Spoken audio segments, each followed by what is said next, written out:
ಎಲ್ಲ ನಮ್ಮ ಚಾಲಕ ಮಿತ್ರರಿಗೆ ನಮಸ್ಕಾರ. ಇವತ್ತು ತುಂಬ ದಿನಗಳಾದಮೇಲೆ ವಿಡಿಯೋ ಮಾಡ್ತಾಯಿದ್ದೀನಿ. ಏನಪ್ಪ ವಿಷಯ ಅಂದರೆ 5ನೇ ತಾರೀಕು ಎಲ್ಲ ಸಂಘಟನೆಗಳಿಂದ ಸ್ಟ್ರೈಕ್ ಮಾಡೋಣ ಅಂತ ಹೇಳಿದ್ದಾರೆ. ಏನು ಈ ನಮ್ಮ ಓಲಾ, ಊಬರು, ರ್ಯಾಪಿಡೋ, ನಮ್ಮ ಯಾತ್ರಿ ಇವೆಲ್ಲ ಏನಿದ್ದಾವೆ, ರ್ಯಾಪಿಡೋ ಬೈಕ್ ಟ್ಯಾಕ್ಸಿಯಿಂದ, ಆಮೇಲೆ ನಮ್ಗೆ ಓಲಾ ಊಬರ್ಗಳಿಂದ ರೇಟ್ ಸಿಗ್ತಾಯಿಲ್ಲ, ಅದಕ್ಕಾಗಿ ಸ್ಟ್ರೈಕ್ ಮಾಡೋಣ ಅಂತ ಇದ್ದಾರೆ. ಇದೊಂದು ಕೊನೆ ಅವಕಾಶ ಕೊಡೋಣ. ಎಲ್ಲ ಇಷ್ಟು ದಿವಸಗಳು ಯಾವ ಸಂಘಟನೆಗಳು ನಮಗೋಸ್ಕರ ನಿಂತಿಲ್ಲ. ಈ ಸಲ ಏನೋ ಬಂದು ನಿಂತ್ಕೊಳ್ತೀವಿ ಅಂತ ಅಂದಿದ್ದಾರೆ. ಈ ಸಲ ಏನಾದರೂ ನಾವು ಮಾಡೋ ಸ್ಟ್ರೈಕು ನಮಗೆ ಪ್ರತಿಫಲ ಕೊಡಲಿಲ್ಲ ಅಂದರೆ ಇವತ್ತಾಗ ಲಾಸ್ಟ್ ಮಾಡಿಬಿಡ್ರಿ ಸ್ಟ್ರೈಕ್ ಮಾಡೋದನ್ನು. ಯಾವ ಸಂಘಗಳನ್ನ ನಂಬಕ್ಕೆ ಹೋಗ್ಬಿಡ್ರಿ, ಯಾವ ಸಂಘಟನೆಗಳನ್ನ ನಂಬಕ್ಕೆ ಹೋಗ್ಬೇಡ್ರಿ. ನಮ್ಮ ಮನೆ ಹಾಳು ಅಷ್ಟೇ.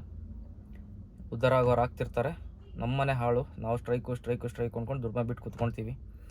ಯಾವ ಸ್ಟ್ರೈಕ್ ಮಾಡಿದ್ರೆ ಏನೂ ನಡೆಯಲ್ಲ. ಓದ್ಸಲಿ ಸ್ಟ್ರೈಕ್ ಆದಾಗ ನೋಡಿದ್ವಿ, ಅವ್ರವ್ರ ಪಾಡಿಗೆ ಎಲ್ಲರೂ ಅವ್ರ ಗಾಡಿಗಳು ಓಡಿಸ್ತಾಯಿದ್ರು. ನಾವು ದೊಡ್ಡರು ಮನೇಲಿ ಕೂತಿದ್ವಿ ಗಾಡಿ ನಿಲ್ಲಿಸ್ಬಿಟ್ಟು. ಇದೊಂದು ಸಲ 5ನೇ ತಾರೀಕು ನೋಡೋಣ.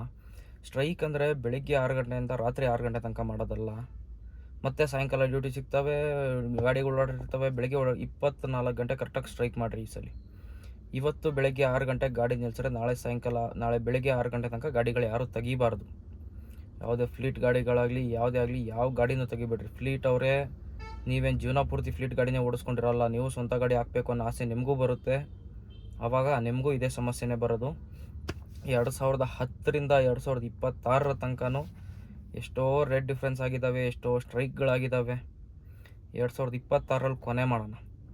ಈ ಸ್ಟ್ರೈಕ್ ಏನಾದರೂ ಯಶಸ್ವಿ ಆಗಲಿಲ್ಲ ಅಂದರೆ ಎಲ್ಲ ಸಂಘಟನೆಗಳನ್ನ ನಂಬೋದು ಬಿಟ್ಟು ಯಾವ ರೇಟ್ ಕೊಡ್ತಾನೋ ಆ ರೇಟಿಗೆ, ಯಾವ ಡ್ಯೂಟಿ ಬರುತ್ತೋ ಆ ಡ್ಯೂಟಿಗೆ ಮಾಡಿಕೊಂಡು ನೆಮ್ಮದಿಯಾಗಿ ಜೀವನ ಮಾಡಿರಿ.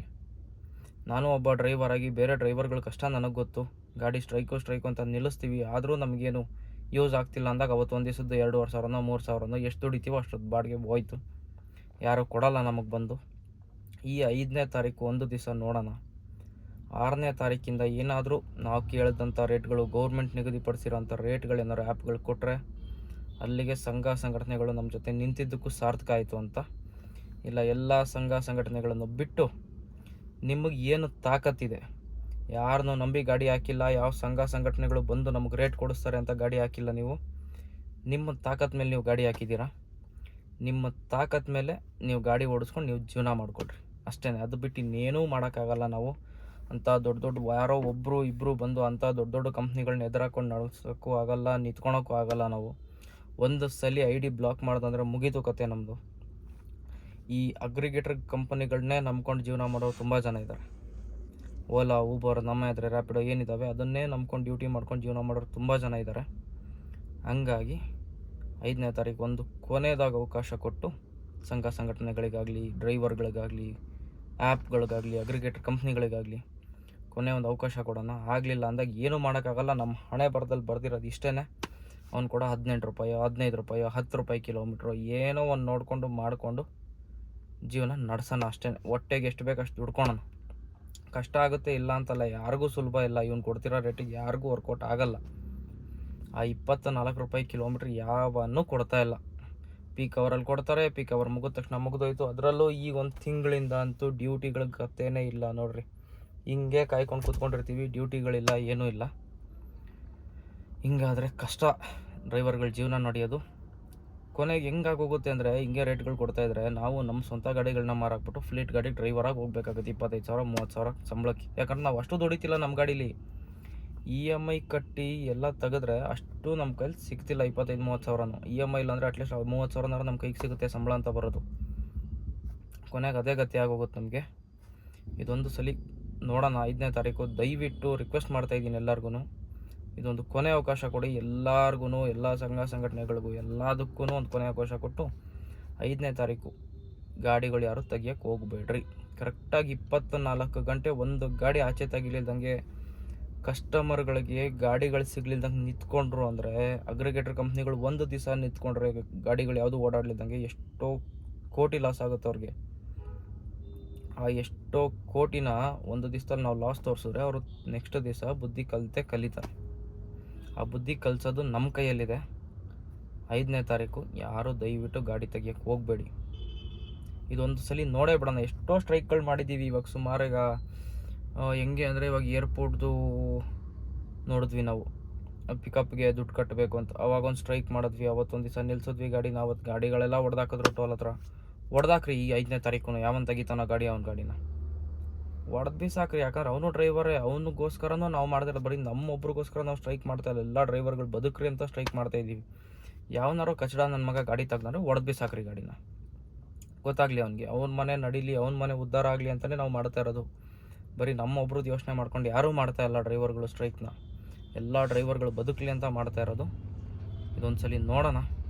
ನಮ್ಮ ಹಣೆ ಬರದಲ್ಲಿ ಬರೆದಿತ್ತು ಗೌರ್ಮೆಂಟ್ ರೇಟು ಅಂದರೆ, ಗೌರ್ಮೆಂಟ್ ಅಂತೂ ಇನ್ನು ಬಿಟ್ಟಾಕಿ. ಗೌರ್ಮೆಂಟ್ ಅಂತೂ ಇದ್ರ ಬಗ್ಗೆ ತಲೆನೇ ಕೆಡಿಸ್ಕೊಳ್ತಾ ಇಲ್ಲ. ಮೊನ್ನೆ ನಮ್ಮ ಕಮಿಷ್ನರ್ ಸರು ಗಾಡಿ ನಂಬರ್ ಚೇಂಜ್ ಇದ್ದರೆ ಹತ್ತಕ್ಕೆ ಹೋಗಬೇಡಿ, ನೀವು ಆ್ಯಪ್ಗಳಲ್ಲಿ ಬುಕ್ ಮಾಡಿದಾಗ ಅಂತಾರೆ.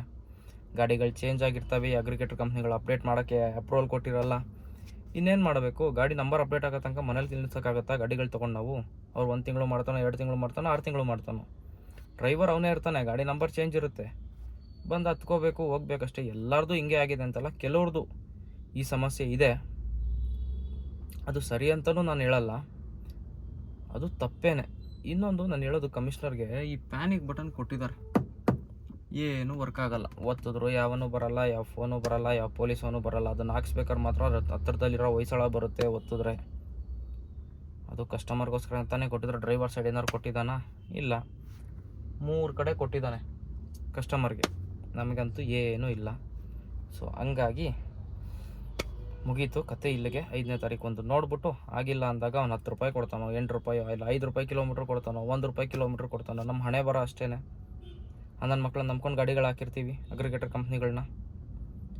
ಏನು ಬರುತ್ತೋ ಅದ್ರಲ್ಲಿ ಡ್ಯೂಟಿ ಮಾಡ್ಕೊಂಡು ಹೋಗೋಣ. ಇದೊಂದು ಸಲ ದಿ ಎಂಡ್ ಅನ್ನೋ ಥರ ಶುಭಮ್ ನೋಡ್ಬಿಡೋಣ 5ನೇ ತಾರೀಕು. ಇದಾದಮೇಲೆ ಮತ್ತೆ ಸ್ಟ್ರೈಕು ಅಂದರೆ ತೊಗೊಂಡು ಹೊಡೀರಿ ಸ್ಟ್ರೈಕು ಅಂದವನಿಗೆ. ಆವಾಗ ಸ್ಟ್ರೈಕ್ ಮಾಡೋಣ ಅಂತನಲ್ಲ, ನೆಕ್ಸ್ಟ್ ಆದಮೇಲೆ ಯಾವ ಸಂಘಟನೆಯವ್ರು ಬಂದು ಸ್ಟ್ರೈಕ್ ಮಾಡ್ತೀವಿ ಅಂತಾರಲ್ಲ, ತೊಗೊಂಡು ಹೊಡೀರಿ ಅವಾಗ ಅವ್ರಿಗೆ. ಯಾಕಂದರೆ ಯಾವ ಸ್ಟ್ರೈಕ್ ಮಾಡಿದ್ರು ಏನು ಉಪಯೋಗ ಇಲ್ಲ ಅಂತ ಗೊತ್ತಾಗುತ್ತೆ. ಇದು ಲಾಸ್ಟ್ ತುಂಬ ಮಾಡಿ ಮಾಡಿ ಮಾಡಿ ನಾವು ಬೇಸತ್ತು ಹೋಗ್ಬಿಟ್ಟಿದ್ದೀವಿ. ಸಾಕು, ಇದಾದಮೇಲೆ ನಮಗೂ ಇನ್ನೇನು ಬೇಡ, ಆರಾಮಾಗಿರೋಣ ಡ್ಯೂಟಿ ಮಾಡ್ಕೊಂಡು ಅಷ್ಟೇ. ಮುಗಿಸ್ಬಿಡೋಣ ಇಲ್ಲಿಗೆ ಇದನ್ನು. 5ನೇ ತಾರೀಕು ಮಾತ್ರ ರಿಕ್ವೆಸ್ಟ್ ಮಾಡ್ತಾಯಿದ್ದೀನಿ, ಗಾಡಿ ಮಾತ್ರ ಯಾರೋ ತೆಗಿಯೋಕೆ ಹೋಗ್ಬೇಡಿ. ಇದೊಂದು ಫೈನಲ್ ಕೊನೆ ಹಂತದ್ದು ಅಂದ್ಕೊಳೋಣ, ಕೊನೆ ಹಂತಕ್ಕೆ ಮುಗಿಸ್ಬಿಡೋಣ. ಆದರೆ ಆಗಲಿ, ಇಲ್ಲಾಂದರೆ ಇಲ್ಲ. ಒಂದು ಟ್ರೈ ಮಾತ್ರ ನಮ್ಮ ಕಡೆಯಿಂದ ಇರಬೇಕು. ದಯವಿಟ್ಟು ಎಲ್ಲರೂ ಗಾಡಿ ನಿಲ್ಲಿಸಿ ಅವತ್ತೊಂದು ದಿವಸ. ಫ್ಲೀಟ್ ಕಂಪ್ನಿಯವರು ಸಹಿತ ದಯವಿಟ್ಟು ಸಪೋರ್ಟ್ ಮಾಡ್ರಪ್ಪ. ನಿಮ್ಮ ಮನೆಗಳು ಉಳಿಬೇಕು ಮುಂದೆ, ಆಯಿತಾ? ಸಪೋರ್ಟ್ ಮಾಡಿರಿ.